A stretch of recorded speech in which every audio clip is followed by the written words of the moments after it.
तो आज के इस वीडियो में हम बात करेंगे 5 ऐसे रिजल्ट्स की जो कि काफ़ी अच्छे रिजल्ट्स रहे हैं पिछले 1 डेढ़ हफ्ते में जो आए हैं Q4 FY26 में इंडियन मार्केट में। तो हम आज के वीडियो में देखेंगे कि क्या रीज़न्स थे ये रिजल्ट्स अच्छे थे और कौन से ऐसे फैक्टर्स हैं जिनसे ये रिजल्ट्स इन फ्यूचर भी कंटिन्यू हो सकते हैं। तो हम बात करने वाले हैं 5 ऐसी कंपनीज़ की जिनका प्राइस मोमेंटम भी अच्छा है और जिनमें रिजल्ट्स भी अच्छे आए हैं, ताकि आपके लिए एक वॉच लिस्ट कैटेगरी में ये स्टॉक्स जा सकें और अगर आपको इनमें से कुछ अच्छा लगता है तो आप उसको देख सकते हैं। कोई भी इस वीडियो में जो भी बात होगी वो रिकमेंडेशन नहीं होगी, वो मेरे पर्सनल जो भी ओपिनियन है स्टॉक के बारे में वो गलत भी हो सकता है और सही भी हो सकता है। और हम बात करेंगे कि जो कंपनी ने रिपोर्ट किया है क्या उसके रीजंस थे अच्छे रिजल्ट्स के और क्या इन फ्यूचर कंपनी कर रही है जिससे ये रिजल्ट्स कंटिन्यू हो सकते हैं। तो चलिए शुरू करते हैं हमारा आज का वीडियो, लेकिन उससे पहले अगर आपने अभी तक चैनल को सब्सक्राइब नहीं किया है तो चैनल को सब्सक्राइब कर लीजिए, क्योंकि यहाँ पे मैं रेगुलरली आपके लिए इसी तरह का कंटेंट लाता रहूंगा जिससे कि आप सीखेंगे कि कैसे एक अच्छे इन्वेस्टर बन सकते हैं और कैसे हम एक स्टॉक को डिफरेंट एस्पेक्ट से एनालाइज कर सकते हैं। उससे पहले मैं एक और चीज़ आपको बता दूं कि 29 मई को ये वीडियो बना रहा हूं मैं। 29 मई को जो था फ्राइडे है, तो तब तक के जो भी रिजल्ट्स हैं उनमें से हमने रिजल्ट्स छाने हैं। और उससे पहले भी हमने चार आई थिंक वीडियोस और बनाई है जिसमें हमने 15 से 20 स्टॉक्स कवर किए हैं। अगर आप चाहें तो वो भी वीडियोस जाके देख सकते हैं। तो इस वीडियो के बाद आपके पास टोटल 20 से 25 स्टॉक्स हो जाएंगे जिनको आप अपनी वॉच लिस्ट में रख सकते हैं और इनमें से अगर आपको कुछ समझ आता है तो आप उसको उसमें इन्वेस्ट कर सकते हैं। अगर कोई भी इस वीडियो में जो भी बात होगी वो रिकमेंडेशन नहीं होगी, उसमें हम गलत भी हो सकते हैं और सही भी हो सकते हैं, तो इसलिए अपना एनालिसिस आप खुद करें। तो सबसे पहले वीडियो शुरू करने से पहले मैं आपको बता दूं कि किस बेस पे हमने स्टॉक्स को सेलेक्ट किया है, किस बेस पे हमने रिजेक्ट किया है। अगर आपने पिछली वीडियोस देखी हैं तो इसको आप स्किप कर दें, क्योंकि पहले भी हमने पिछली वीडियोस में भी इसकी बात हमने पहले भी किया है। तो सबसे पहले तो 15% का रेवेन्यू ग्रोथ होना चाहिए और इतना ही लगभग प्रॉफिटेबिलिटी ग्रोथ होना चाहिए, तभी हम उस स्टॉक को देखेंगे। उसके बाद दूसरा जो है वो आरओई और आरओसी दोनों 10 से ऊपर होने चाहिए, या फिर अगर बहुत ही क्लोज टू 10 होना चाहिए और इंप्रूवमेंट के ट्रिगर होना चाहिए। उन्हीं स्टॉक्स को हम इस एनालिसिस में सेलेक्ट करेंगे। उसके बाद फिर जो डेट टू इक्विटी रेशियो वो मैनेजेबल होना चाहिए। ऐसा नहीं है कि 100 करोड़ का डेट है और इक्विटी जो है वो 50 करोड़ की है, 1:1 मतलब 1.1 तक का हमने कोशिश किया, 1.2 1.3 से नीचे रखें। लेकिन कुछ स्टॉक्स को हमें काफी बार सेलेक्ट करना पड़ता है क्योंकि कुछ केपेक्स की वजह से उनमें डर ज्यादा हो जाता है, या फिर अगर हम किसी बैंकिंग और एनबीएफसी को एनालाइज कर रहे हैं तो उसमें भी हमको सेलेक्ट करना पड़ता है। तो उसको हमने उस कैटेगरी में हम इस रेशियो को इग्नोर कर सकते हैं। तो इन 3 फैक्टर्स के बेस पे हमने स्टॉक सेलेक्ट किए हैं। और रिजेक्शन का जो सबसे मेन क्राइटेरिया वो है एक्सट्रीम वैल्यूएशंस, कि जिसमें 60 70 80 मल्टीपल से ऊपर मल्टीपल हो या 8 से 10 टाइम सेल्स से ऊपर सेल्स हो, तो उस स्टॉक्स को हमने ऑटोमेटिकली रिजेक्ट कर दिया। और दूसरा जो है वो प्राइस मोमेंटम जिनमें खराब हो। तो अगर सपोज आप ट्रेंट का एग्जांपल लेते हैं, तो ट्रेंट में अच्छे रिजल्ट्स आ रहे हैं लेकिन उसके बावजूद स्टॉक गिर रहा है, तो उस स्टॉक को हम क्यों देखें? अगर अच्छे रिजल्ट्स के बाद भी स्टॉक डाउन ट्रेंड में ही है, अगर उसका ट्रेंड नहीं चेंज हुआ, हाँ अगर अच्छे रिजल्ट्स के बाद एक आधा वीक गिरता है उसके बाद फिर रिकवर कर जाता है, वो डिफरेंट चीज है। लेकिन अगर उसके बाद भी उसका जो ट्रेंड है वो नीचे को ही है, जो हमारी की ईएमएस होती है यानी 200 डे मूविंग एवरेज और 50 डे मूविंग एवरेज, अगर वो दोनों नीचे हैं और उसके प्राइस जो है उसके भी नीचे है, तो उस स्टॉक्स को हम जनरली प्रेफर नहीं करेंगे। तो चलिए शुरू करते हैं हमारा आज का वीडियो, और ये है वो 5 स्टॉक्स जिनकी हम आज बात करने वाले हैं। तो सबसे पहले हम बात करेंगे यथार्थ हॉस्पिटल्स की। यथार्थ हॉस्पिटल्स के फिर दूसरा जो नंबर है वो है यूनिपार्ट्स का। फिर हम बात करेंगे वीनस पाइप्स की। तो उसके बाद फिर हम बात करेंगे रामरतन वायर्स, और एट द एंड हम बात करेंगे मार्क्संस फार्मा की। तो ओवरऑल पांचों ही ऐसे स्टॉक्स हैं जिनमें दो जो है वो हेल्थ केयर सेगमेंट से हैं, फार्मा सेगमेंट से हैं, जो कि यथार्थ और मार्क्संस। और बाकी जो हमारे 3 स्टॉक्स हैं वो थोड़े industrial of type focus stocks हैं। जैसे यूनिपार्ट्स जो है ये अपना ऑटो एंक्स जो होती हैं, जो कमर्शियल व्हीकल्स ट्रैक्टर्स हो गए या और कमर्शियल व्हीकल ट्रक्स वगैरह हो गए, उनको पार्ट सप्लाई करता है। वीनस पाइप्स जो है वो किसी कंपनी ने जब केपेक्स लगाना होता है उसमें पाइप्स यूज होते हैं, या रिन्यूएबल एनर्जी सेगमेंट में जो पाइप्स यूज होते हैं, तो उस सबको कैटर करता है। और रामरतन वायर्स भी उसी सेगमेंट को कैटर करता है। तो ओवरऑल काफी डाइवर्सिफाइड ये लिस्ट है। ऐसा नहीं है कि एक ही सेक्टर से हमने बहुत सारे स्टॉक्स उठा लिए। अगर आप हेल्थ केयर की भी बात करें तो यथार्थ और मार्क्संस हैं, वो दोनों अलग अलग सेगमेंट्स हैं। एक हॉस्पिटल है, एक फार्मा कंपनी है। अगर आप इसमें बात करें तो ये तीनों ही अनरिलेटेड नेम्स हैं। और ऐसे ही हमने लास्ट के 4 जो वीडियोस है वो भी इसी तरह के थीम के बनाए हैं, कि हमने कोशिश किया कि अलग अलग सेक्टर से हम वीडियो जो स्टॉक्स है उन्हें सेलेक्ट कर सकें। लेकिन जो लास्ट हमने वीडियो बनाया था उसमें हमने सारे स्टॉक्स जो है वो हेल्थ केयर सेगमेंट से ही सेलेक्ट किए थे, जिसमें भी हमने 4 डिफरेंट सेगमेंट से स्टॉक सेलेक्ट किए थे, जैसे कि डायग्नोस्टिक्स हो गया या फार्मा हो गया। उसके अलावा आई थिंक एक फार्मेसी चेन थी, और तो ये 3-4 डिफरेंट सेगमेंट से हमने स्टॉक सेलेक्ट किए थे। तो चलिए शुरू करते हैं हमारा आज का वीडियो। सबसे पहले हम बात करेंगे यथार्थ हॉस्पिटल्स की। तो अगर आप में से कोई दिल्ली एनसीआर साइड से रहता है, अगर वो वीडियो देख रहा है, तो उसको इन हॉस्पिटल के बारे में अच्छे से पता होगा, क्योंकि वहीं पे ये कंपनी ऑपरेट करती है। जो इनका प्राइमरी ऑपरेशंस है वो नोएडा हो गया, ग्रेटर नोएडा हो गया, नोएडा एक्सटेंशन हो गया। अब धीरे-धीरे ये दिल्ली और गुरुग्राम में भी एक्सपैंड कर रहे हैं, और साथ ही साथ आगरा में भी एक्सपैंड कर रहे हैं। तो बेसिकली एक north Indian side focused hospital chain है ये, और ये सेगमेंट काफ़ी तेज़ी से ग्रो कर रहा है। जो हेल्थ केयर सेगमेंट है, सबसे ज़्यादा तेज़ी से ग्रो कर रहा है नॉर्थर्न इंडिया में, और वहीं पे कंपनी के हॉस्पिटल्स हैं। कंपनी नए-नए एक्विजिशन भी वहीं पे कर रही है, और उन हॉस्पिटल्स को ऑपरेट करके जल्दी से प्रॉफिटेबल कर रही है। तो काफ़ी अच्छा एक बिज़नेस मॉडल है इनका, और इनके जो ग्रोथ नंबर्स हैं, उनसे हमें पता चलता है कि एक काफ़ी अच्छा बिज़नेस मॉडल है कंपनी का। उसके बाद फिर देखें तो trauma care focus, specialized in super speciality health care and advanced medical treatments. तो धीरे-धीरे कंपनी के जो नए एक्विजिशन है, जो नए हॉस्पिटल्स आ रहे हैं, और इवन जो एक्जिस्टिंग हॉस्पिटल्स हैं, उनमें कंपनी सुपर स्पेशलिटीज़ की तरफ जा रही है। और इससे इसका हमें पता लगता है कंपनी का, अगर आप आरपीओ देखेंगे, एवरेज रेवेन्यू पर ऑपरेटिंग बेड जिसे हम बोलते हैं, तो वो लगातार बढ़ रहा है। तो जब वो बढ़ता है, उसका मतलब ये होता है कंपनी धीरे-धीरे जो बेसिक ट्रीटमेंट है, उससे सुपर स्पेशलिटी ट्रीटमेंट की तरफ जा रही है। और रिसेंटली इन्होंने एक नया गुरुग्राम में हॉस्पिटल एक्वायर किया, जिससे कंपनी एक्सपेक्ट कर रही है कि इनका आरपॉब काफ़ी तेजी से बढ़ सकता है। आई थिंक करंटली इनका 30 से 36,000 के आसपास का आरपॉब है कंसोलिडेटेड लेवल पे, लेकिन जो इनका नया हॉस्पिटल है, उनमें कंपनी बोल रही है कि 50,000 से रुपए से ऊपर पर ऑपरेटिंग बेड जो है, वो रेवेन्यू कंपनी जनरेट कर सकती है। फिर अगर मार्केट कैप की बात करें, तो काफ़ी छोटा मार्केट कैप है। ऐसा नहीं है कि 60-70-80 हज़ार करोड़ का मार्केट कैप हो गया, तो वहाँ से ग्रोथ आना थोड़ा मुश्किल हो जाएगा। तो 8,000 करोड़ के आसपास का रफली मार्केट कैप है, जो कि काफ़ी एक छोटा मार्केट कैप में कंपनी आती है।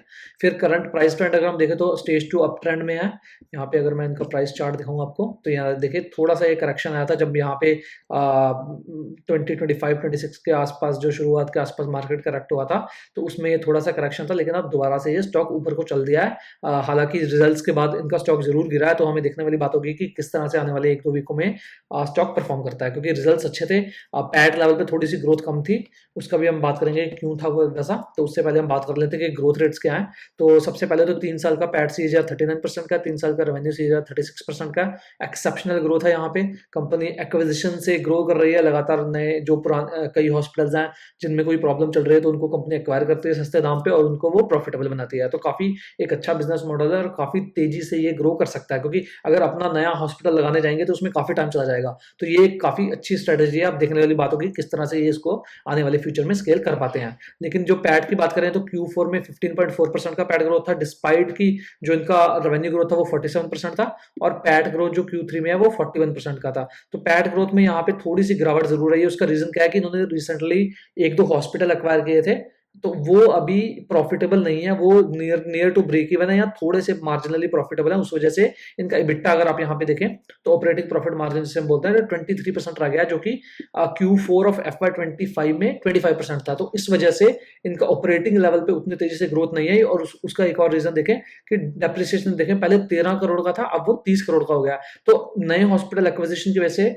डेप्रिसिएशन और दूसरे कॉस्ट बढ़ गए हैं, उस वजह से ऑपरेटिंग प्रॉफिट और जो इनका नेट प्रॉफिट मार्जिन है, वो दोनों कम हो गए। उस वजह से इनका प्रॉफिटेबिलिटी में ग्रोथ थोड़ा कम आया है।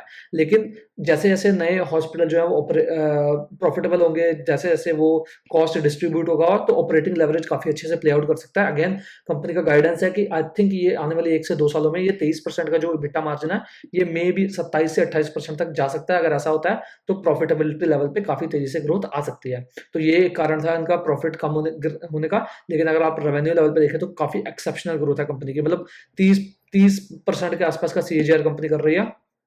और सेम ट्रेंड अगर आप देखें, तो आपको ईयरली में भी यही दिखेगा कि ग्रोथ काफ़ी स्ट्रॉन्ग है। यहाँ पे अगर आप देखें, तो every year I think the minimum growth इनका 2019 में था 17% का। उससे पहले सॉरी 2018 में भी था, तो 9% का। तब काफ़ी छोटी कंपनी थी।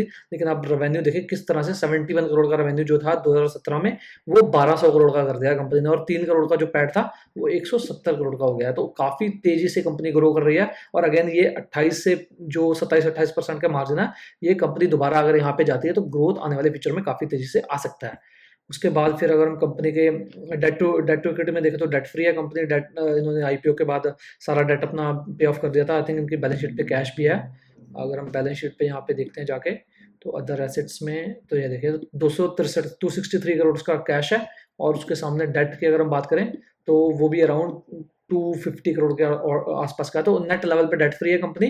तो जितना भी डाटा कंपनी का उतने के आसपास का कंपनी के पास कैश भी है। लेकिन इनका थोड़ा सा जो यहाँ पे प्रॉब्लम है वो है आरओई और आरओसी काफी कम है। उसका रीजन क्या है, इन्होंने जो आईपीओ किया था उस वजह से इनका इक्विटी बेस बढ़ गया है। यहाँ पे अगर आप बैलेंस शीट में जाके देखते हैं तो यहाँ पे अगर आप देखें तो ये देखें 2023 तक का ये इक्विटी बेस देखें कितना छोटा था।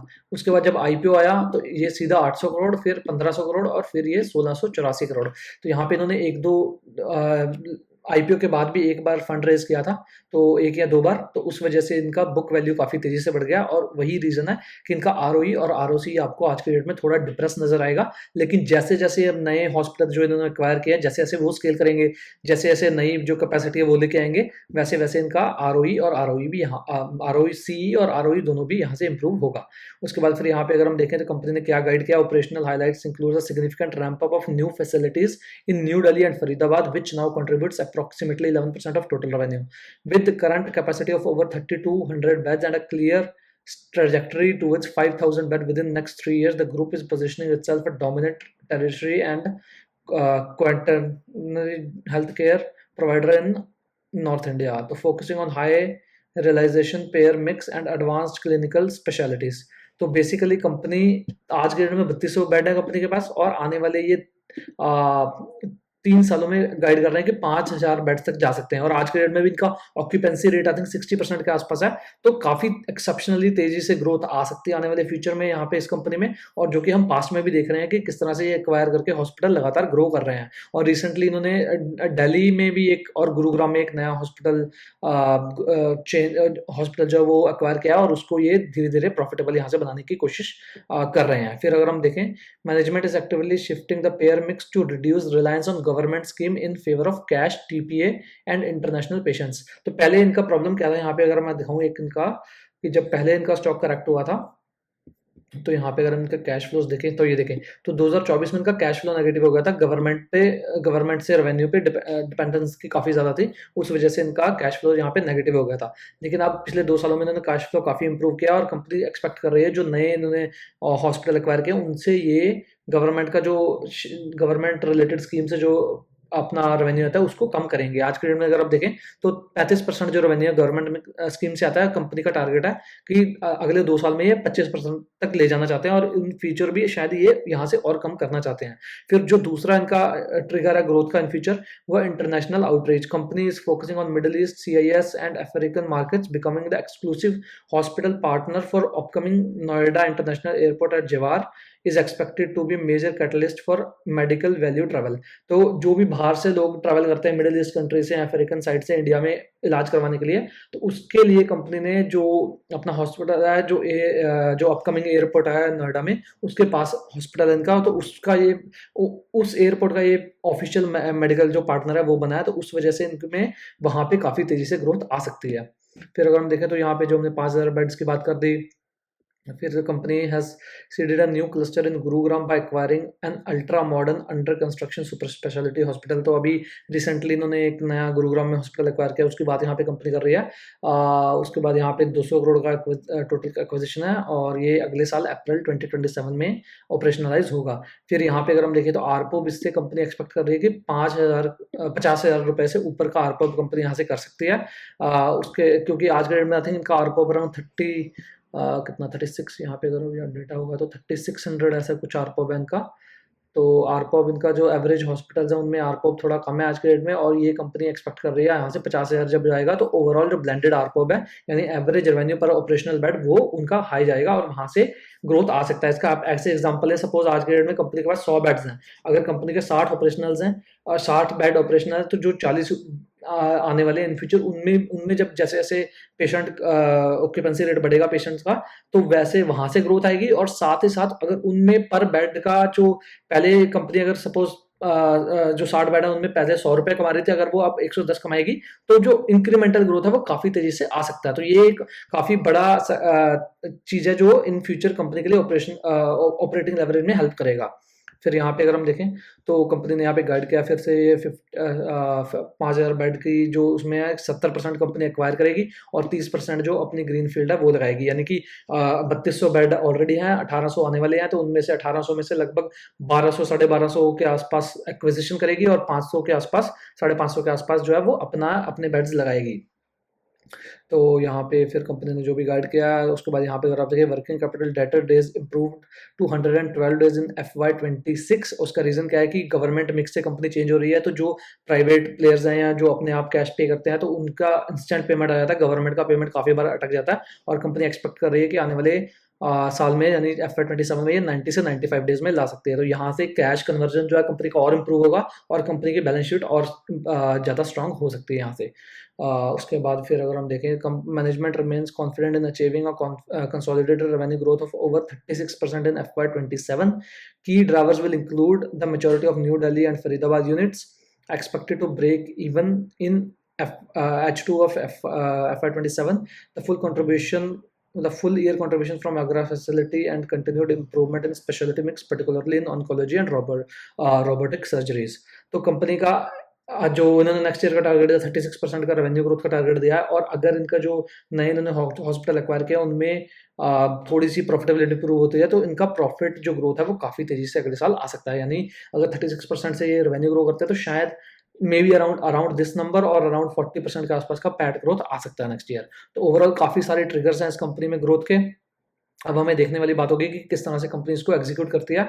तो आज के डेट में काफ़ी अच्छी पोजीशन लग रही है, और अगर हम थोड़ा सी वैल्यूएशंस की भी बात कर लेंगे तो वैल्यूएशंस भी उतने बुरे नहीं हैं।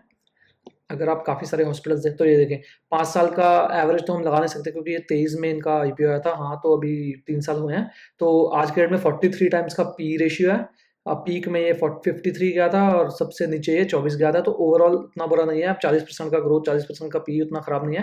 प्राइस टू सेल्स भी 6.5 टाइम्स के आसपास है, तो उतना खराब नहीं है। तो ओवरऑल वैल्यूएशन सस्ते तो नहीं है, ऐसा नहीं आप बोल सकते कि बहुत ही सस्ते वैल्यूएशन लग रहे हैं आज के डेट में। अगर कल को करेक्शन आता है, थोड़े वैल्यूएशन गिरते हैं तो शायद अलग बात होगी, लेकिन आज के डेट में वैल्यूएशंस ओवरऑल काफ़ी अच्छे लग रहे हैं, काफ़ी मतलब ठीक है। ऐसा नहीं है कि बहुत बुरे वैल्यूएशंस हैं। जैसे आप काफ़ी सारे और हॉस्पिटल चेंज में देखें तो 50-60 का मल्टीपल तो लाइक नॉर्मल है, और वो भी तब जब 15% का ग्रोथ था। तो इसमें ग्रोथ भी 30-35% का है, और अगर 40 का पी, 45 का पी, 50 का पी है तो उतना बुरा यहाँ पे नहीं है। तो ओवरऑल काफ़ी स्ट्रॉन्ग कंपनी है यहाँ पे, इसको आप देख सकते हैं। फिर अगर हम आ जाते हैं अपनी दूसरी कंपनी पे, जो कि एक ऑटो एंड्स है, कमर्शियल जो व्हीकल्स हैं उनमें उनको ये पार्ट सप्लाई करती है। तो specialized system for heavy industry, critical component of heavy vehicles, agriculture machinery and construction equipment sectors. तो ये 3 सेगमेंट ऑफ हाईवे व्हीकल, जैसे कि आप एस्केवेटर्स हो गए या डंप ट्रक्स हो गए या जो ट्रैक्टर्स हो गए, उनमें कंपनी ऑपरेट करती है, या कुछ कमर्शियलाइज व्हीकल्स जैसे छोटे ट्रक्स हो गए, तो उनमें कंपनी जो क्रिटिकल कंपोनेंट्स होते हैं उनको कंपनी सप्लाई करती है। तो मार्केट कैप अगर हम देखें तो 27 से 2800 करोड़ का मार्केट कैप है, काफ़ी छोटा मार्केट कैप है। तो यहाँ से ग्रोथ भी काफ़ी तेजी से आ सकती है। 125 प्लस कस्टमर्स को सर्व करती है और मोर देन 25 कंट्रीज में कंपनी अपने जो सामान है उसे बेचती है। आज के डेट में प्राइस ट्रेंड देखें तो काफ़ी अच्छा प्राइस ट्रेंड है।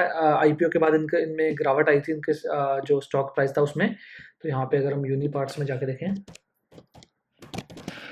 यूनी पार्ट्स, तो यहाँ पे अगर हम देखें तो देखिए क्लीन स्टेज 2 चार्ट। अगर आप देखें तो ग्रैन्यूल्स में हमने ऐसा चार्ट देखा था, सेनोरस में हमने ऐसा चार्ट देखा था, RR कबिल में हमने ऐसा चार्ट देखा था। अब यहाँ पे अगर आप देखें तो ये जब IPO हुआ थोड़ा सा स्टॉक ऊपर गया और उसके बाद एक सिग्निफिकेंट करेक्शन आया, यानी कि जो टॉप में 690 का भाव था, ये अराउंड 300 के आसपास गिर गया। अब यहाँ से दोबारा से रिकवर होना शुरू हुआ है, और ये अगर आप देखें तो काफ़ी जो पॉजिटिव वीक्स हैं उनमें वॉल्यूम्स काफ़ी स्ट्रॉन्ग आ रहे हैं। तो ओवरऑल काफ़ी स्ट्रॉन्ग प्राइस ट्रेंड लग रहा है।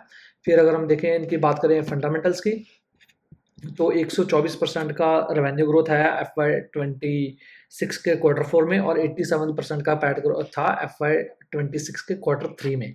और अगर हम देखें रेवेन्यू ग्रोथ तो 34% का Q4 में आया और 34.9% का Q3 में था FY26 का। लेकिन अगर हम बात करें पिछले 3 साल का, तो दोनों ही जो ग्रोथ है उनमें नेगेटिव है। उसका रीज़न क्या था कि पिछले 2-3 साल कंस्ट्रक्शन इंडस्ट्री के लिए और एग्रीकल्चर इंडस्ट्री के लिए जो कंपोनेंट्स है जहाँ पे ये सप्लाई करते हैं नॉर्थ अमेरिका में, तो वहाँ से जो ग्रोथ है वो काफ़ी खराब आया था, तो उस वजह से इनका 3 साल का जो रेवेन्यू ग्रोथ है वो -5% का सीएजीआर है, और 3 साल का जो पैट ग्रोथ का है वो -8% का सीएजीआर है। लेकिन फिर अगर हम देखें पिछले 4 क्वार्टर्स की बात करें तो काफ़ी अच्छी रिकवरी है। यहाँ पे अगर आप देखें तो रेगुलरली ये नेगेटिव में था, लेकिन यहाँ पे जून 25 में पहली बार पॉजिटिव आया 4.7%, उसके बाद 14.67, 34.9 और 34%। तो काफ़ी अच्छी रिकवरी पिछले 3-4 क्वार्टर में हमें देखने को मिली है, और मैनेजमेंट गाइड कर रहा है आने वाले 1-2 सालों में शायद ये रिकवरी रह सकती है यहाँ पे। अगेन ये एक थोड़ा सिक्लिकल स्टॉक है, तो इसको आपको काफ़ी केयरफुली देखना होगा। अगर आप इसमें पोजीशन बनाना चाहते हो तो आपको अच्छे से समझना होगा कि कहाँ पे इन फ्यूचर दोबारा से रेवेन्यू में प्रॉब्लम आ सकती है। तो यहाँ पे सेम ट्रेंड अगर हम देखें, पैट में भी वही ट्रेंड था कि नेगेटिव नेगेटिव नेगेटिव नेगेटिव, उसके बाद फिर जब पॉजिटिव होना शुरू हुआ तो काफ़ी अच्छी ग्रोथ आई है पिछले 4 क्वार्टर्स में। अब यहाँ पे कंपनी ने नए कस्टमर्स एक्वायर किए हैं, नए सेगमेंट्स में कंपनी जा रही है, तो वहाँ से शायद इन फ्यूचर कंपनी का ग्रोथ आ सकता है। फिर यहाँ पे अगर हम उनकी Q4 की अगर कॉन कॉल देखें तो this performance was driven by a turning cycle in global agriculture and construction equipment markets, robust new business award totaling 225 crores and successful execution across key segments। तो यहाँ पे नया बिजनेस जो इनको मिला है 225 करोड़ का, तो अगर हम रेवेन्यू के हिसाब से देखें तो 20% के आसपास का जो ये नया ऑर्डर मिला है कंपनी को। अब देखने वाली बात होगी कि कितना यहाँ से कंपनी अगले साल एग्जीक्यूट करती है और कितना उसके बाद। तो company's financial health remain strong, तो net debt free balance sheet है, डेट में कोई प्रॉब्लम नहीं है। यहाँ पे अगर हम आरओई और आरओसी देखें तो काफ़ी स्ट्रॉन्ग है। आरओसी 22% का है, आरओई 18% का है।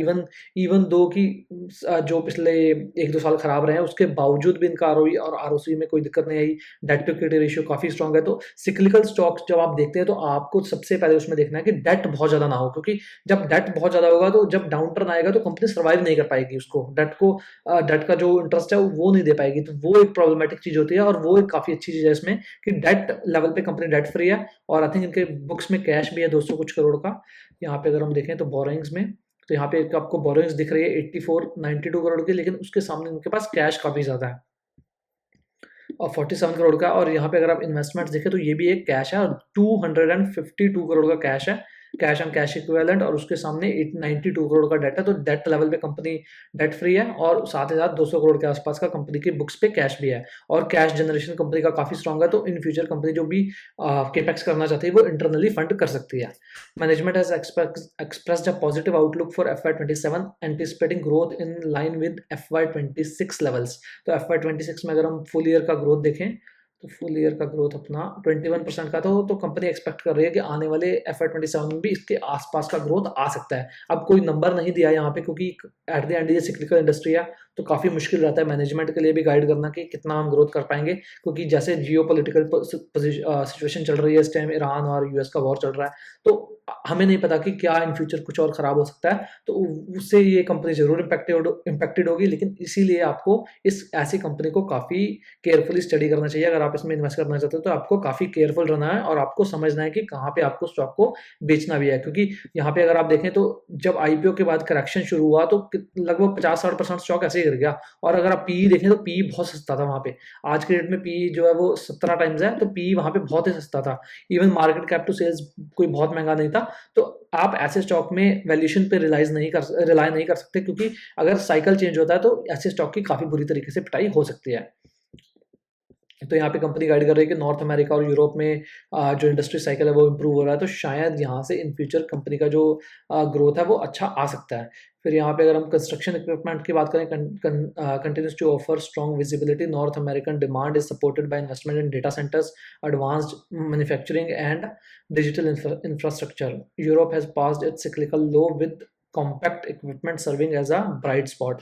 तो यहाँ पे कंपनी गाइड कर रही है कि यूरोप में जो साइक्लिकल लो था वो लगभग लग गया, यहाँ से इंप्रूवमेंट की पूरी गुंजाइश है। और साथ ही साथ नॉर्थ अमेरिका में कंपनी गाइड कर रही है कि डेटा सेंटर्स या दूसरे जो और इंफ्रा वहाँ पे इन्वेस्टिंग स्पेंडिंग हो रही है, उस वजह से कंस्ट्रक्शन जो इक्विपमेंट है उनकी डिमांड बढ़ेगी, और उसी वजह से कंपनी में भी ग्रोथ आ सकती है।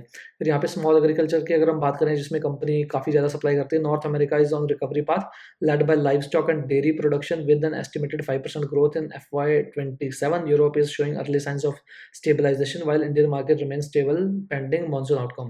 तो कंपनी के पास यूरोप, नॉर्थ अमेरिका और इंडियन तीनों मार्केट का एक्सेस है और तीनों मार्केट में कंपनी यहाँ पे एक्सपेक्ट कर रही है कि जो लो था वो लगभग हो गया।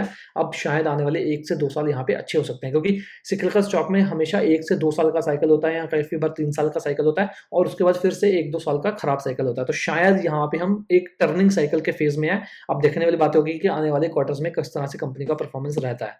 अगेन इस स्टॉक को आप किसी भी तरीके से गाइडेंस नहीं ले सकते। जो मैनेजमेंट बोल रही है, कोई भी नंबर आ रहा है, तो आपको इसमें एक्सट्रीमली कॉशियस रहना होगा, क्योंकि किसी भी तरफ किसी भी टाइम इनका जो सिक्लिकल जो है वो टर्न हो सकता है और वहाँ पे प्रॉब्लम आ सकती है। कंपनी सिक्योर्ड न्यू बिजनेस, जैसा हमने बात किया, 225 करोड़ का नया बिजनेस जीता है। उसके बाद with 70% of the large account for approximately 50% company D risking strategy. तो एक्विजिशन स्ट्रेटेजी कंपनी ने यहाँ पे बोली है, क्योंकि कंपनी के बैलेंस शीट पे कैश है तो कंपनी कुछ एक्विजिशन भी कर सकती है, वहाँ से भी ग्रोथ काफी तेजी से आ सकती है।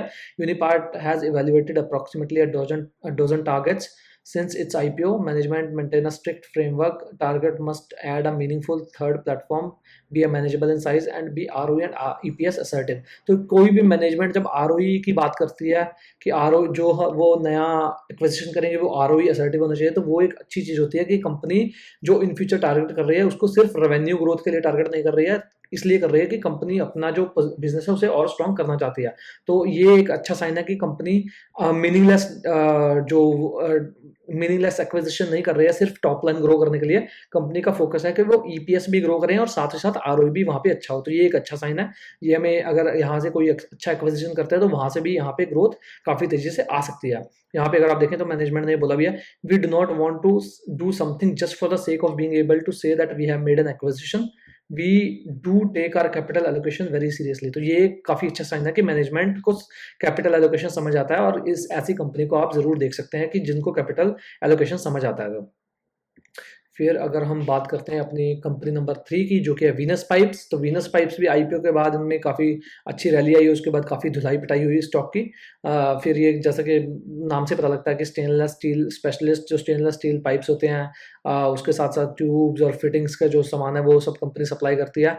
तो जो सेक्टर्स है जिन्हें कंपनी सप्लाई करती है, वो oil and gas, pharmaceutical sector, तो जो भी केमिकल सेक्टर हो गया, तो इन सबको कंपनी सप्लाई करती है। और अगर आप आज के डेट में देखें तो फार्मा और केमिकल में ऐसा लग रहा है कि जैसे ये अपकमिंग लीडर्स हो सकते हैं बुल रन के। तो अगर कंपनी उसको सप्लाई करती है तो कंपनी भी उसका बेनिफिशियरी जरूर होगा। फिर अगर मार्केट कैप देखा तो 3031 करोड़ का काफ़ी छोटा मार्केट कैप है और प्राइस ट्रेंड जो है रिसेंटली करेक्शन के बाद दोबारा से बुलिश हो गया है यहाँ पे। फिर यहाँ पे अगर हम वीनस पाइप्स में जाके देखते हैं तो इसमें क्या है ये देखें। तो अगर मैं आपको चार्ट दिखाता हूँ यहाँ, तो यहाँ पे देखें, आईपीओ किया कंपनी ने। आईपीओ के बाद 300 350 का जो भाव था वो सीधा गया 2400 पे, यानी कि 8 गुना हो गया 2 साल में। फिर जो 2400 का भाव है वो अब अपने बॉटम में 950 के आसपास आ गया, मतलब 50% से ऊपर का करेक्शन। अब दोबारा से ऐसा लग रहा है कि प्राइस ट्रेंड चेंज हो रहा है अगेन। अब देखने वाली बात होगी कि कितना ये जो ट्रेंड चेंज है सस्टेन हो पाता है। अगर यहाँ पे थोड़ा सा साइडवेज कंसोलिडेशन जैसा हमें यहाँ पे दिखा, ये अगर आप देखें तो यहाँ पे मैं आपको इनका चार्ट यहाँ पे भी दिखाता हूँ जाके। वीनस पाइप्स यहाँ पे आपको ज़्यादा समझ आएगा, थोड़ा कलर्स में और वीकली चार्ट में ज़्यादा समझ आएगा। हाँ तो यहाँ पे अगर हम देखें इनका चार्ट, एक सेकेंड लीजिए। तो यहाँ पे हम तो यहाँ पे अगर आप देखें तो ये था आईपीओ के बाद का इनका चार्ट, साइडवेज कंसोलिडेशन और फिर सीधा सीधा सीधा ऊपर, और यहाँ पे ये 1500 पे, उसके बाद फिर थोड़ा सा कंसोलिडेशन और फिर यहाँ पे 2400 का भाव। अब फिर यहाँ पे जब करेक्शन आया तो काफ़ी सॉलिड, यहाँ पे अगर आप देखें तो आपको क्लियरली दिख रहा है कि स्टॉक डाउन ट्रेंड में है। यहाँ पे एक कोशिश ज़रूर की थी वॉल्यूम्स के साथ करने की, इसको ब्रेकआउट करने की, लेकिन क्योंकि मार्केट कंडीशन उसके बाद फिर ख़राब हो गए और फिर ये स्टॉक नीचे को चल दिया। अब यहाँ पे एक क्लियर कट ब्रेकआउट दिया, लेकिन पिछला वीक रिजल्ट्स के बाद जो है वो काफ़ी हैवी वॉल्यूम्स के साथ उनका थोड़ा सा ड्रॉप आया। अब देखने वाली बात होगी कि क्या ये साइडवेज कंसोलिडेट करता है कि नहीं करता है। अगर यहाँ से ये प्राइस दोबारा नीचे को जाता है तो प्रॉब्लमेटिक है, लेकिन अगर यहाँ से थोड़ा साइडवेज जाता है तो शायद ये हो सकता है कि एक दोबारा से अप ट्रेंड की जो ट्रेजेक्ट्री है उसमें चला जाए और शायद से यहाँ से अच्छे रिटर्न इन फ्यूचर इन्वेस्टर को देखने को मिल सकते हैं। तो ओवरऑल कोई भी यहाँ पे मैं आपके लिए रिकमेंडेशन नहीं कर रहा हूँ, लेकिन आप ऐसे स्टॉक को देख सकते हैं क्योंकि यहाँ पे ट्रेंड चेंज लग रहा है कि हो रहा है। फिर अगर हम ग्रोथ की बात करें तो 3 साल का रेवेन्यू सीएजीआर 28% का है, 3 साल का पैट सीएजीआर 32% का है, जो पिछले 2 क्वार्टर की बात करें हम, रेवेन्यू में 28% का Q3 में था और 17% का Q4 में ग्रोथ था। और अगर हम पैट लेवल की बात करें तो Q4 में इनका थोड़ा-सा पैट ग्रोथ कम आया, उसी वजह से शायद आई थिंक स्टॉक थोड़ा करेक्ट भी हो रहा है। अब अगर हम यहाँ पे मैं आपको नंबर दिखाता हूँ जाके, हाँ, तो यहाँ पे अगर हम देखें तो देखिए रेवेन्यू ग्रोथ जो है वो काफ़ी सॉलिड रहा है, लेकिन इनके मार्जिन गिरने की वजह से इनका पैट ग्रोथ उतना अच्छा नहीं आया। मार्जिन गिरने का कारण क्या है कि इन्होंने नया कैपेक्स लगाया, उसमें जो खर्चे बढ़ गए हैं, डेप्रिसिएशन बढ़ गया है, तो उस वजह से इनका जो पैट ग्रोथ है उस लेवल पे उतनी ग्रोथ नहीं आई है, और EBITDA मार्जिन भी यहाँ पे थोड़ा सा गिर गया है। अब कंपनी का गाइडेंस तो है कि आज ये जो 16% का ऑपरेटिंग मार्जिन है, ये 18% के आसपास, 19% के आसपास जा सकता है आने वाले 1 से 2 सालों में, क्योंकि कंपनी का जो मेजर कैपेक्स था वो पीछे है, और साथ ही साथ जो नया कैपेक्स है वो वैल्यू एडेड सेगमेंट में है, और जो इवन जो करंट जो प्रोडक्ट्स हैं वो अब कंपनी वैल्यू एडेड सेगमेंट में जाके बेच रही है, तो वहाँ से इनके मार्जिन इंप्रूवमेंट में काफ़ी सारे ट्रिगर्स हैं। तो उसके अलावा अगर हम इनका ROE और ROC देखें तो 3 साल का एवरेज जो ROC है वो 22% का, आज के डेट में वो 20% है, तो काफ़ी स्ट्रॉन्ग है। 3 साल का एवरेज ROE 18% का, आज के डेट में वो 15.3% का है। तो ये थोड़ा सा गिरा है क्योंकि कंपनी ने केपेक्स किया है, उनका जो टॉप लाइन तो बढ़ गया, लेकिन बॉटम लाइन में उतना अभी ग्रोथ नहीं आया। तो अब आने वाला फ्यूचर शायद ये ऑपरेटिंग लेवरेज एक प्ले हो सकता है, मार्जिन इनके अच्छे से एक्सपेंड कर सकते हैं। तो जो अगर अब 20% के आसपास का रेवेन्यू ग्रोथ आता है, तो शायद पैट लेवल पे 24-25% का ग्रोथ आने वाले 1 से 2 सालों में देखने को मिल सकता है। अगेन कोई भी यहाँ पे रिकमेंडेशन नहीं है, ऐसा प्रतीत होता है, अब ऐसा होगा कि नहीं होगा हमें नहीं पता है। फिर अगर हम डेट टू इक्विटी रेशियो देखें तो काफ़ी सॉलिड है, 0.3 टाइम्स, तो बैलेंस शीट कंपनी की काफ़ी स्ट्रॉन्ग है। तो फिर अगर हम इनकी Q4 जो कॉन कॉल है उसकी बात करें, तो company strategically transitioning from a standalone product manufacturing to an integrated one stop piping solutions. तो जैसे पहले ये सिर्फ पाइप्स बनाते थे, अब ये पाइप्स की फिटिंग्स में जा रहे हैं। तो जो जो एक कस्टमर को पहले पाइप्स ये बेचते थे, फिर फिटिंग्स कहीं से लेनी पड़ती थी, अब वो सब कुछ इन्हीं से ले सकता है, और इनसे इनका भी रेवेन्यू बढ़ेगा और कस्टमर के लिए भी वो चीज़ ईजी हो जाती है। This evaluation is highlighted by launch of a new spooling business vertical backed by significant 185 crore letter of intent from the data center segment। तो डेटा सेंटर सेगमेंट में कंपनी सप्लाई करने जा रही है इन फ्यूचर, और वहां से 185 करोड़ का इनको काइंड ऑफ ऑर्डर भी आ गया। ये एग्जैक्टली ऑर्डर नहीं है, लेकिन letter of intent kind of order ही होता है।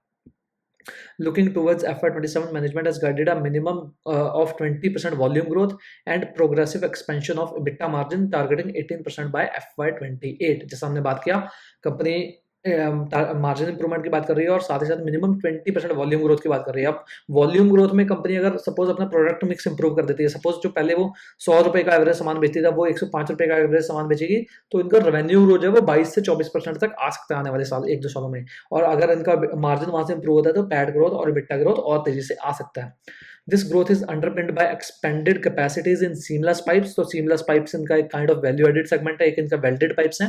तो welded pipes में मार्जिन थोड़े कम है, seamless pipes में इनके मार्जिन थोड़े से ज्यादा है। फिर 100% backward integration for mother hollow pipes। तो mother hollow pipes इनका जो seamless pipe है उसका रॉ मटेरियल है, तो उसको में इन्होंने 100% बैकवर्ड इंटीग्रेट कर दिया उसे, तो वहां से भी इनका मार्जिन इंप्रूवमेंट होगा। फिर entry into high margin high barrier sectors like semiconductor and AI driven data centres. तो ये आज के डेट में थीम है डेटा सेंटर्स की, तो इसको आप ऐसे स्टॉक के साथ भी प्ले कर सकते हैं।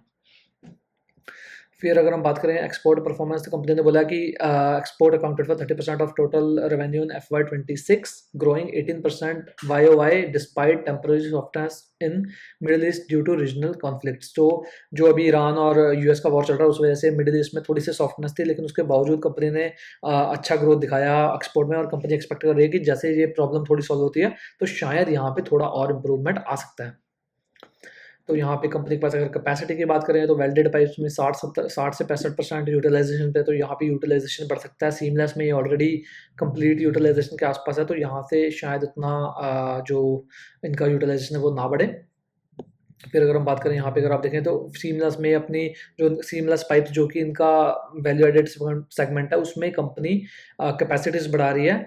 तो यहाँ पे 4800 से 6000 मेट्रिक टन, यानी 1200 मेट्रिक टन यहाँ पे बढ़ाई है कंपनी ने कैपेसिटी, और कंपनी यहाँ पे इन फ्यूचर कंपनी ने और गाइड किया है इसमें कैपेसिटी बढ़ाने का। फिर अगर हम देखें बैकवर्ड इंटीग्रेटेड, जैसा हमने बोला कि 100% बैकवर्ड इंटीग्रेटेड हो गई है कंपनी। सीमलेस पाइप्स का जो रॉ मटेरियल है मदर हॉलो पाइप्स, तो उसमें 100% बैकवर्ड इंटीग्रेटेड है, तो इससे कंपनी के इन फ्यूचर मार्जिन इंप्रूव हो सकते हैं। अब उसका रीजन क्या है कि पहले अगर कंपनी रॉ मटेरियल बाहर से खरीदती थी तो वो भी बंदा अपना मार्जिन रखता था, अब वो सारा raw material company in house produce कर रही है, तो कंपनी का जो वो मार्जिन है वो बच जाएगा, तो वो जो इनके कंसोलिडेटेड मार्जिन है उनमें ऐड होगा। फिर रिसेंटली इन्होंने एक नया आई थिंक जॉइंट वेंचर किया है ये, a new tandem JCO press has been installed to manufacture longer welded pipes, a niche product category with limited domestic competition, allowing the company for to qualify for complex standards। तो यहाँ पे एक नया कोई product इन्होंने लगाया है जो कि बहुत ही कम मैन्युफैक्चरर आज के डेट में प्रोड्यूस कर रहे हैं, और कंपनी इस प्रोडक्ट में जाने के बाद कुछ कॉम्प्लेक्स स्टैंडर्ड्स के लिए बिड कर सकती है। तो यहाँ पे ये भी एक अच्छा है, यहाँ पे शायद ये अगर नीश प्रोडक्ट है तो इनमें मार्जिन भी अच्छे होंगे। तो ओवरऑल मार्जिन के इंप्रूवमेंट के काफ़ी सारे ट्रिगर्स हैं, जैसे बैकवर्ड इंटीग्रेट किया है, वैल्यू एडेड सेगमेंट में कंपनी जा रही है, जो इनकी कैपेसिटी है वो लग गई है। अब इन फ्यूचर जैसे जैसे वहाँ से रेवेन्यू आएगा तो इनके खर्चे उतने तेजी से नहीं बढ़ेंगे, तो पैट ज़्यादा तेजी से ग्रो हो सकता है। उसके बाद रिसेंटली इन्होंने 15 एकड़ एक लैंड एक्वायर किया है अपने जो एग्जिस्टिंग फैसिलिटी उसके पास इन फ्यूचर ग्रो करने के लिए। फिर यहाँ पे इन्होंने डेटा सेंटर की बात की है। क्या है, central theme of FY26 earning call was the company's forward integration into spooling solutions, a move that elevate Venus from a product supplier to a solution provider। जैसे हमने बात किया कि पहले वो सिर्फ पाइप्स बनाते थे, अब वो उसके फॉरवर्ड जो फिटिंग्स मटेरियल है वो सब वो कंपनी बना रही है। तो अब आपके जो पहले कस्टमर को पाइप्स कहीं से खरीदने पड़ते थे, फिटिंग मटेरियल कहीं से, अब वो एक ही सप्लायर से सब कुछ खरीद लेता है, तो उससे कस्टमर के लिए भी ईजी हो जाता है और कंपनी का भी यहाँ से रेवेन्यू बढ़ सकता है। फिर यहाँ पे स्पूलिंग बिजनेस एक नया सेगमेंट है कंपनी जहाँ पे जा रही है, जो कि nut and bolts of the sites integrated unit, this avoid on site fabrication and ensure extreme cleanness required for critical applications. तो यहाँ पे 70 करोड़ का इन्होंने कैपेक्स किया है। ये एक वैल्यू एडेड सेगमेंट है और कंपनी एक्सपेक्ट कर रही है 3x का एसेट टर्न इस सेगमेंट से, यानी कि 70 करोड़ का अगर इन्वेस्टमेंट है तो यहाँ से 200 करोड़ के आसपास का कंपनी रेवेन्यू एक्सपेक्ट कर रही है। Strategic advantage, Venus is the first stainless steel pipe manufacturer in India to offer this integrated solution, pipes plus fitting plus pooling, providing a competitive edge over stand alone fabricators. तो overall company suppose जो जो product इनके pipes के साथ use होते थे अब धीरे धीरे उन प्रोडक्ट्स में एक्सपैंड कर रही है, और इन फ्यूचर कंपनी एक्सपेक्ट कर रही है कि यहाँ से इनका जो ग्रोथ है वो काफ़ी तेजी से आ सकता है। उसके बाद फिर अगर हम बात करें कि market, company identify several robust sectors driving domestic and international demand, new age industries. तो डेटा सेंटर में कंपनी जा रही है, सेमीकंडक्टर मैन्युफैक्चरिंग में वहाँ पे पाइपिंग सप्लाई कर रही है, और सोलर मैन्युफैक्चरिंग में पाइप सप्लाई कर रही है। तो ये तीनों ही सेगमेंट आज के डेट में हॉट सेगमेंट्स हैं, काफ़ी तेजी से इन सेगमेंट्स में ग्रोथ आ रही है। तो अगर कंपनी उनको प्रोडक्ट सप्लाई करेगी तो कंपनी में भी काफ़ी तेजी से ग्रोथ आ सकती है। फिर traditional segments, power, oil and gas, engineering और केमिकल्स और फार्मा, उन सब में भी ग्रोथ आ रही है, तो वहाँ पे भी कंपनी सप्लाई करती है। तो एक कंपनी काफ़ी अच्छा प्रॉक्सी प्लेयर है इन सब सेगमेंट्स का जो कि आज के डेट में ग्रो कर रहे हैं सेक्टर्स का। डेटा सेंटर्स हो गया, सेमीकंडक्टर मैन्युफैक्चरिंग हो गई, सोलर मैन्युफैक्चरिंग हो गई, chemicals, pharma, engineering, oil and gas, इन सबको कंपनी सप्लाई करती है। तो अगर इन सेक्टर्स में अच्छा ग्रोथ आएगा इन फ्यूचर तो कंपनी को भी इन फ्यूचर ग्रोथ अच्छा आ सकता है। Large steel players in India are expanding capacities. तो ये जैसे हमने बात किया कि डिफरेंट डिफरेंट सेक्टर्स में जैसे जैसे ग्रोथ आएगी कंपनी भी वहाँ पे ग्रो कर सकती है। और यहाँ पे अगर एक्सपोर्ट की बात करें तो कंपनी एक्सपेक्ट कर रही है जैसे ही ये मिडिल ईस्ट का टेंशन थोड़ा कम होता है तो एक्सपोर्ट में भी कंपनी की काफ़ी अच्छी से ग्रोथ आ सकती है। Management anticipates EBITDA margin will improve from the current 16.3 towards 17% in the near term and 18% by FY28. This improvement will be driven by shift towards value-added product like spooling and fittings। तो जैसा हमने बात किया कि value-added segment हो गया, backward integration हो गया, जो इनका नए प्लांट्स है वो लगा दिए इन्होंने, वहाँ से जो खर्चा है वो उतनी तेजी से नहीं बढ़ेगा, रेवेन्यू जब आएगा तो वहाँ से भी ग्रोथ काफ़ी तेजी से आ सकता है। तो शायद ये 17-18%, 19% के आसपास अगर मार्जिन 1-2 साल में ले जाते हैं, और साथ ही साथ अगर जो 20% का इनका वॉल्यूम गाइडेंस है 20% ग्रोथ का, तो अगर वैसा होता है तो शायद पैड लेवल पे 25 से 26, 26, 27% तक का ग्रोथ आ सकता है। अगेन कोई भी यहाँ पे रिकमेंडेशन नहीं है, आपको जाके इनकी एनुअल रिपोर्ट पढ़नी है, इन्वेस्टर प्रेजेंटेशन पढ़नी है, कौन कॉल सुननी है, और आपको समझ आएगा कि क्या ऐसा हो सकता है कि नहीं हो सकता है। अगर आपको लगता है ऐसा हो सकता है तो आप जरूर इस स्टॉक को देखें, अदरवाइज आप किसी और स्टॉक को भी देख सकते हैं। तो चलिए इसी के साथ हम आ जाते हैं अपने नंबर 4 स्टॉक पे, जो कि राम रतन वायर्स। ये एक RR केबल ग्रुप का ये एक कंपनी है। तो second largest in Asia, leading manufacturing of winding wires across the south Asian region, India's widest product range, the only Indian manufacturer offering the most extensive range of wire sizes। तो India का जो सबसे ज़्यादा एक wire में जो different different sizes होते हैं, ऐसे अगर आप देखें तो इस तरह का जो सबसे वाइड रेंज है वो इनके पास है आज के डेट में। उसके बाद फिर अगर हम देखें तो इन फ्यूचर ये कॉपर वायर्स पे फोकस कर रहा है आज के डेट में। आई थिंक एम्बेल्ड वायर्स होती है इनकी कुछ। 1 सेकेंड, यहाँ पे अगर हम देखें इनकी कॉन कॉल में जाके पढ़ते हैं। A central theme of the current fiscal year is strategic diversification, while enameled wires and stripe remains the core business। तो ये पहला बिजनेस था इनका, enameled wires और stripes। तो ये काफ़ी डिफरेंट सेगमेंट्स में यूज़ होता था। आई थिंक जैसे पावर सेगमेंट, ट्रांसफॉर्मर्स, उन सब में ये वायर्स यूज़ होता था। लेकिन अब कंपनी क्या कर रही है, revenue share of copper tubes and pipes increasing significantly from 14 to 22%। This shift is supported by commencement of production at Bhiwadi in Rajasthan plant, one of India's largest facilities of its kind, aimed at reducing nation's 70% dependence on copper tubes। तो आज के date में जो India है 70% import करता है copper tubes का जो डिमांड है इंडिया में, और उसी सेगमेंट में कंपनी एक्सपैंड कर रही है। तो कंपनी के पास काफ़ी अच्छे ट्रिगर्स हैं ग्रोथ के लिए, और वो सेगमेंट जो कॉपर ट्यूब्स एंड पाइप्स का सेगमेंट है, कंपनी का काफ़ी तेजी से ग्रो भी कर रहा है। Wires is positioning itself as a critical supply for large OEMs in the HVAC, automotive and power sectors. तो ये 3 सेक्टर में कंपनी का जो वायर्स है वो यूज़ होता है, जो कंपनी जिसमें इन फ्यूचर एक्सपैंड कर रही है, जो कॉपर वायर्स और कॉपर ट्यूब्स का बिजनेस है। और उसके बाद फिर अगर हम कंपनी का मार्केट कैप देखें, वो 4400 करोड़ के आसपास है। तो अगर हम आज के वीडियो में देखें तो लगभग सारे ही जो स्टॉक्स हैं वो 10,000 करोड़ के मार्केट कैप के आसपास हैं, उसके नीचे हैं। तो काफ़ी छोटे मार्केट कैप है और इनमें ग्रोथ भी काफ़ी तेजी से आ सकता है।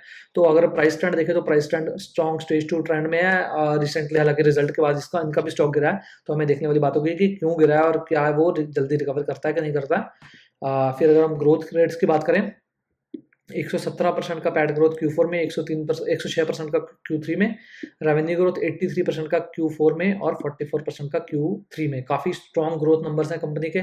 फिर अगर हम यहाँ पे इनका CAGR की बात करें तो 3 साल का जो रेवेन्यू CAGR वो 35% है, और 3 साल का PAT CAGR sorry revenue growth जो है वो 25% CAGR है, और पैट CAGR जो है वो 35% CAGR है। ROE और ROCE की बात करें तो ROCE 19.2% है आज के डेट में, 3 साल का एवरेज 18.43 है। ROE 18.7% है आज के डेट में, 3 साल का एवरेज 15.4% है। डेट टू इक्विटी रेशियो जरूर कंपनी का बढ़ा है 1.1 टाइम्स से। उसका रीजन क्या है, इन्होंने रिसेंट जो केपेक्स लगाया, नए प्रोडक्ट ला रहे हैं, तो उस वजह से इनको डेट लेना पड़ा। अगर हम यहाँ पे और राम रतन वायर्स का यहाँ पे स्क्रीन पे जाके इनका देखते हैं, तो सबसे पहले मैं डेट टू इक्विटी रेशियो में आपको दिखाता हूँ। तो यहाँ पे अगर आप देखें तो बोरोइंग्स ये देखें तो जो 250-300 करोड़ के आसपास की थी, अब ये सीधा 650 करोड़ के आसपास चली गई हैं आई थिंक। हाँ, तो ये 650 करोड़ के आसपास चली गई है। तो बोरोइंग थोड़ी बढ़ी है, उसका रीज़न क्या है, इनका कैपिटल अगर वर्क इन प्रोग्रेस देखें तो ये भी काफ़ी तेज़ी से बढ़ा है। तो जो नया केपेक्स लगा रहे हैं उसकी इन्वेंट्री रखनी होती है, उसमें जो प्लांट में जो भी इन्वेस्टमेंट होता है वो सब होता है, तो उस वजह से इनका जो वो डेट टू इक्विटी रेशियो वो बढ़ा है, लेकिन फिर भी उतना बुरा नहीं है, मैनेजेबल है। अब देखने वाली बात होगी, अगर ये धीरे धीरे रेवेन्यू आता है और उनका कैश फ्लोज इंप्रूव होते हैं, जो कैश फ्लोज काफ़ी स्ट्रॉन्ग है इनके। अगर हम कैश फ्रॉम ऑपरेशंस देखते हैं तो यहाँ पे अगर आप देखें तो काफ़ी स्ट्रॉन्ग कैश फ्लोज हैं कंपनी के over the last few years. तो अगर वैसा रहता है तो कंपनी अपना डेट भी जल्दी से पे ऑफ कर सकती है। तो ये एक क्लासिक एग्जांपल है, जो वन प्रोडक्ट कंपनी अब धीरे धीरे नए नए सेगमेंट्स में डाइवर्सिफाई कर रही है। तो इसमें इन फ्यूचर जो नए प्रोडक्ट्स है वो हाई मार्जिन प्रोडक्ट भी हैं, उसका पता हमें कैसे चलता है कि अगर आप इनका ऑपरेटिंग मार्जिन देखें तो पिछले 2-3 सालों में काफ़ी अच्छे से इंप्रूव किया है। यहाँ पे अगर आप देखें 4% के आसपास था, अब ये 5% पे चला गया, और आई थिंक ये 6% के आसपास भी जा सकता है, 5 से थोड़ा ऊपर है। तो ये धीरे धीरे अगर इनके मार्जिन यहाँ से और इम्प्रूव होते हैं और इनका जो रेवेन्यू ग्रोथ है वो 20 से 25% रहता है, तो ये स्टॉक इन फ्यूचर अच्छा कर सकता है। फिर अगर हम आज के डेट में देखें तो इनका 76% जो रेवेन्यू है आज भी एनेमल्ड वायर्स एंड जो इनका पुराना प्रोडक्ट है उससे आता है। जो इनका नए कॉपर ट्यूब्स प्रोडक्ट है उनका ये रेवेन्यू शेयर 22% चला गया है, जो कि पिछले साल 14% था। और जो इनका लिगेसी प्रोडक्ट है उसमें ये पिछले साल 85% का रेवेन्यू वहाँ से आया था। तो काफ़ी तेज़ी से इनका जो नया सेगमेंट है वो ग्रो कर रहा है। और इसी सेगमेंट ये जो कॉपर ट्यूब्स एंड पाइप्स है, इनका जो यूज़ है वो एयर कंडीशनर हैं हो गए, मेडिकल ट्यूबिंग हो गई, सोलर वाटर हीटिंग हो गई, उन सब सेगमेंट्स में होता है। और जो इनके पुराने जो वायर्स जो ये मैन्युफैक्चर करते हैं तो उसका ट्रांसफार्मर, जनरेटर्स, ऑटोमोटिव सेंसर्स, उसके बाद फैंस एंड वॉशिंग मशीन में होता था। तो ओवरऑल ये सभी सेगमेंट अगर हम पुराने वाले भी देखें और नए वाले भी देखें तो इनमें इंडिया में काफ़ी ज़्यादा अंडर पेनिट्रेशन है आज भी, और काफ़ी तेज़ी से ग्रोथ आ रहा है। और कंपनी अगर उनको वायर सप्लाई करती है तो कंपनी भी आने वाले काफ़ी सालों के लिए ग्रो कर सकती है। फिर आज के डेट में 93% रेवेन्यू जो इंडिया से आता है, 7% जो इंडिया के बाहर से आता है। तो मेजरली इंडिया फोकस्ड कंपनी है, और ओवरऑल इनका जो मेन प्ले है वो यही है कि कैसे ये इन फ्यूचर के जो नए बिजनेस है उनको स्केल कर पाते हैं, और साथ ही साथ अगर उन बिजनेस को स्केल करने के बाद ये अपना डेट पे ऑफ करते हैं और इनके मार्जिन इंप्रूव होते हैं तो इनके स्टॉक प्राइस में भी अच्छा मोमेंटम हमें देखने को मिल सकता है। फिर अगर हम इनके प्राइस ट्रेंड की भी बात कर लें, थोड़ा सा वैल्यूएशन थोड़े महंगे हो गए हैं ज़रूर। यहाँ पे अगर आप देखें तो पहले एक अच्छा लंबा बेस के बाद ब्रेकआउट दिया 2021 में, और ये 30 कितना 20-30 रुपए का जो शेयर था वो लगभग 300 पे पहुंच गया, 300 साढ़े 300, और उसके बाद फिर ये थोड़ा सा लंपीनेस आया। आप रिसेंटली अगर हम देखें और पिछले एक साल में, तो थोड़ा सा बेस के बाद एक ब्रेकआउट सा दिया है इसने, लेकिन अब फिर जो इनके रिजल्ट्स आए हैं रिसेंट, उसके बाद फिर इनका स्टॉक थोड़ा गिरा है। तो हमें देखने वाली बात होगी कि किस तरह से ये यहाँ से पैन आउट होता है, क्योंकि वैल्यूएशंस उतने सस्ते नहीं है इसमें, वैल्यूएशंस काफी महंगे हो गए हैं। तो 8% तो ये कल परसों कल गिरा था, फ्राइडे को गिरा है।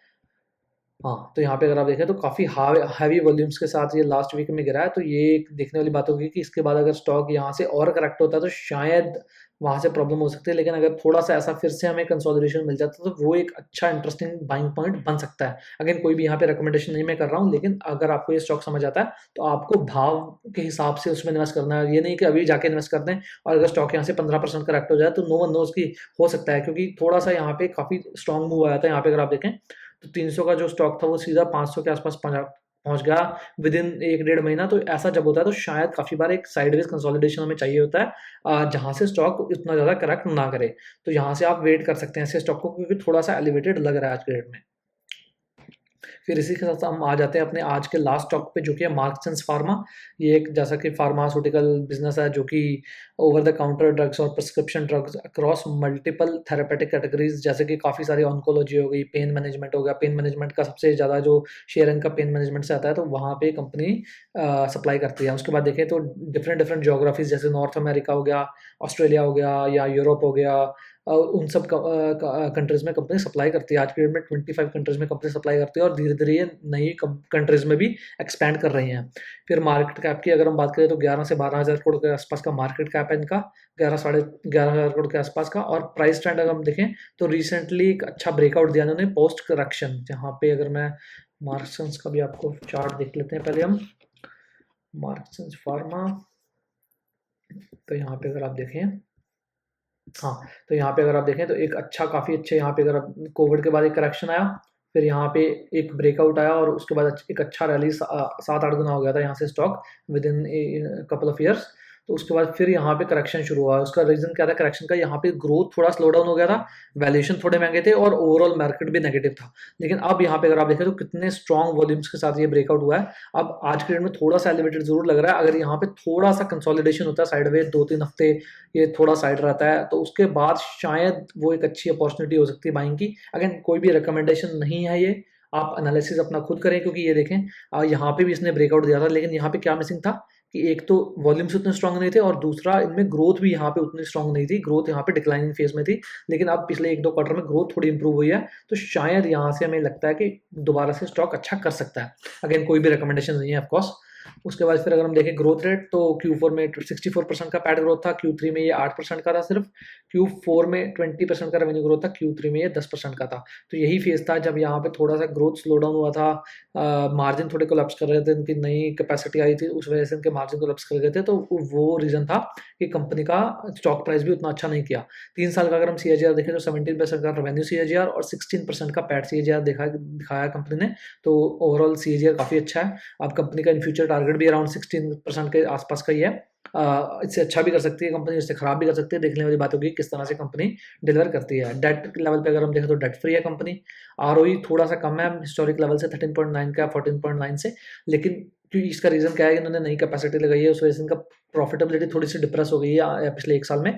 तो अगर जैसे जैसे वो इम्प्रूव होगी वैसे वैसे इनका ROE भी इम्प्रूव हो जाएगा यहाँ से। ROC फिर अगर हम देखें काफ़ी स्ट्रॉन्ग है, 19.1 और 3 साल का एवरेज 18.8 का है। तो ओवरऑल फंडामेंटल्स लेवल पे काफ़ी स्ट्रॉन्ग कंपनी नज़र आ रही है। फिर अगर हम इनका स्क्रीनर पे जाके थोड़ा सा ग्रोथ रेट देख लेते हैं, जब हम ये पिछला डिक्लाइनिंग फेज था उसमें देखते हैं कि ग्रोथ रेट किस तरह से था। मार्क्सन्स, हाँ तो ये मार्क्सन्स फार्मा, तो अच्छे यहाँ पे अगर हम देखें तो ये देखें तो पिछले ये यहाँ पे देखें स्टॉक इनका करेक्ट हो रहा था, उससे पहले अच्छा ग्रोथ था। थोड़ा सा यहाँ पे ग्रोथ कम हुआ और पैट लेवल पे हम देखें तो शायद वहाँ पे भी यही ट्रेंड है।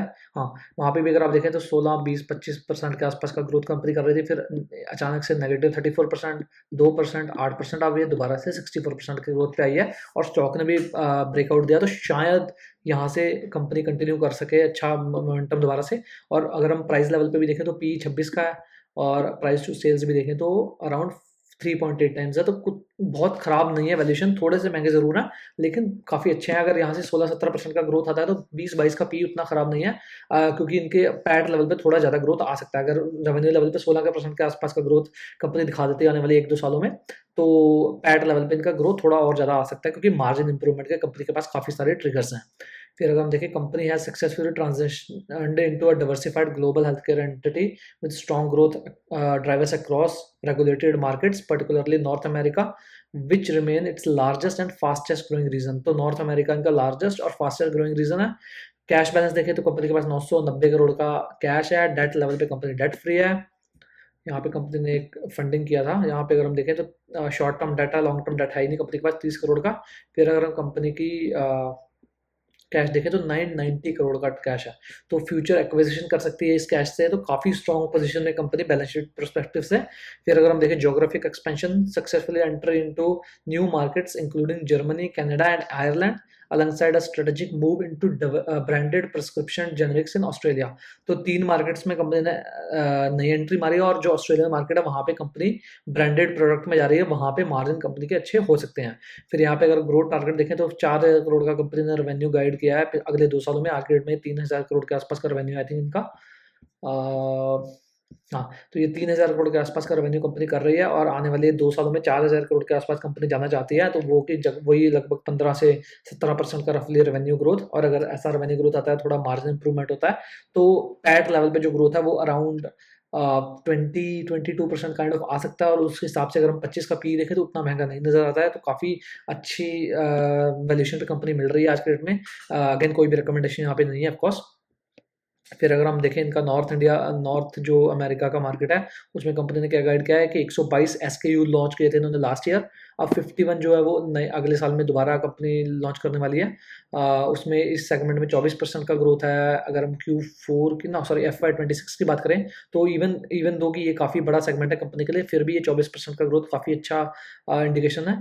फिर अगर हम यूरोप में बात करें तो यूरोप में थोड़ा सा ग्रोथ कम था, 12% का ग्रोथ था, जो कि कंपनी अब बोल रही है कि जो यहाँ पे प्राइस इरोजन का प्रॉब्लम था वो अब सॉल्व होता दिख रहा है। अब अगर ऐसा होता है तो शायद यहाँ पे ग्रोथ रेट काफ़ी अच्छे से इंप्रूव हो सकता है। Company intends to file over 200 products in UK market over the next 4 years to ensure medium term visibility. तो 200 नए प्रोडक्ट्स कंपनी यूरोप मार्केट में लॉन्च करने का प्लान कर रही है, जिनसे इनका ग्रोथ रेट काफ़ी इंप्रूव हो सकता है।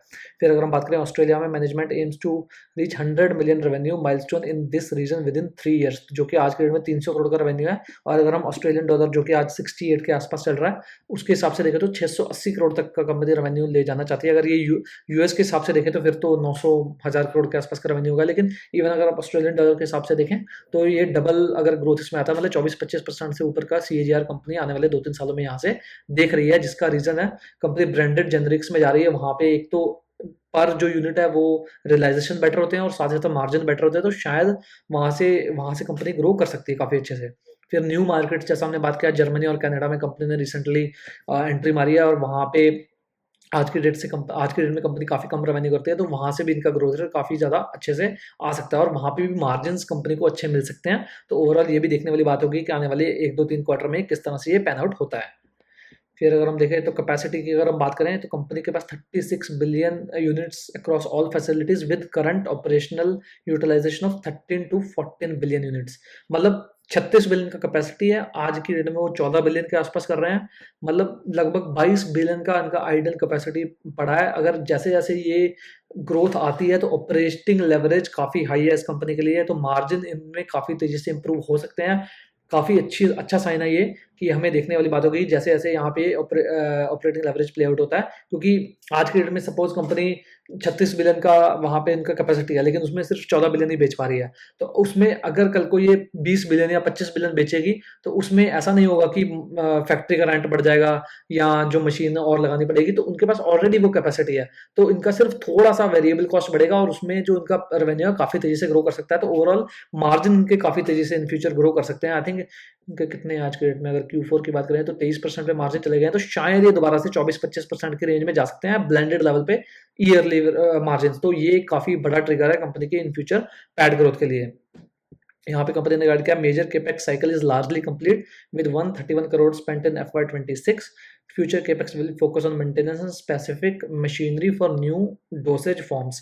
तो मेजर जो कैपेक्स ऑलरेडी हो गया है, तो इन फ्यूचर जो भी रेवेन्यू होगा वो बॉटम लाइन पे कंपनी का फ्लो हो सकता है। फिर यहाँ पे कंपनी ने मर्जर एंड एक्विजिशन के लिए भी बोला है कि company is in dialogue with 2 targets with due diligence under way for 1। तो कंपनी ने अपना जो ऑर्गेनिक लेवल पे ग्रोथ है वो 15-16% का बताया, लेकिन जैसे अगर ये कुछ एक्विजिशन करते हैं, क्योंकि ऑलरेडी इनके पास कैश है, तो उससे होगा क्या कि इनका जो रेवेन्यू है वो और तेजी से ग्रो कर सकता है। तो ओवरऑल काफी अच्छे ट्रिगर्स हैं कंपनी में ग्रोथ के। और अगर हम कैश की बात करें तो यही एक प्रॉब्लम है इनका, हमें आरओई भी थोड़ा कम नजर आता है। जैसे ही कैश डिप्लॉय होगा, नया बिजनेस आएगा, अगर उसमें आरओई अच्छा होगा तो इनका आरओई भी एक्सपैंड हो सकता है। तो ओवरऑल काफी अच्छे ट्रिगर्स हमें नजर आ रहे हैं इस कंपनी में कि इन फ्यूचर ये ग्रो कर सकती है, इन फ्यूचर इनमें मार्जिन इंप्रूवमेंट के ट्रिगर्स हैं। और रिसेंटली जो ब्रेकआउट दिया वो भी हमें काफी अच्छा लग रहा है। देखने वाली बात होगी कि किस तरह से इसमें प्राइस फॉलोअप होता है। तो इस कंपनी को भी आप क्लोजली ट्रैक कर सकते हैं। अगर आपको अच्छी लगे, आपको समझ आए, तो आप इसे ले भी सकते हैं। हमारी तरफ से इसमें कोई रिकमेंडेशन नहीं था, हमें जो अच्छा लगा हमने बताया, हमें जो खराब लगा हमने वो भी आपको बताया।